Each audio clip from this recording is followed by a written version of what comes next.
નમસ્તે બધાને. કમરથી સીધા બેસો જોઈએ.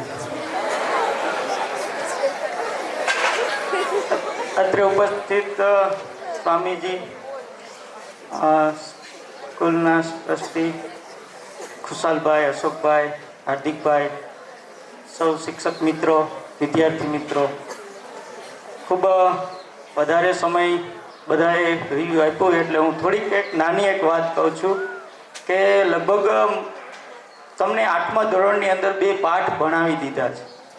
એક પાઠ છે લાલ બહાદુર શાસ્ત્રી.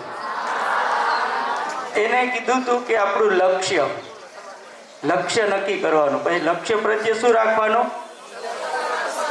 શું રાખવાનું? નહીં, એ પહેલા આવે છે. લક્ષ્ય પ્રત્યે શ્રદ્ધા, અને શ્રદ્ધા પ્રત્યે સંપૂર્ણ. બસ આ જીવનની અંદર રાખશો કે તમારું લક્ષ્ય પ્રત્યે શ્રદ્ધા, અને શ્રદ્ધા પ્રત્યે સંપૂર્ણ સમર્પણ. તમે જે જગ્યાએ છો, તમે શું કરો છો એનામાં સંપૂર્ણ સમર્પણ.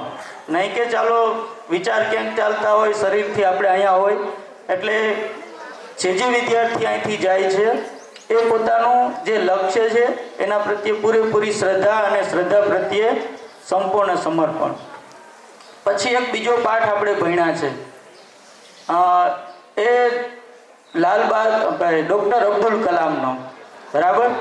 તો એને એવું કીધું છે કે ભાઈ આપણે એક ભારતના નાગરિક છીએ, અને આપણી નાગરિક તરીકે જે ફરજ છે, અહીંથી જે આપણને ગુણો મળ્યા છે એ ગુણો હંમેશા ધ્યાનમાં રાખીએ કે જીવનની અંદર આપણો દેશ, આપણે દેશના નાગરિક છે, અને નાગરિક તરીકે આપણા કર્તવ્યો છે, ફરજ છે, એ આપણે ધ્યાનમાં રાખી અને આપણું જીવનની અંદર આગળ વધતા રહીએ.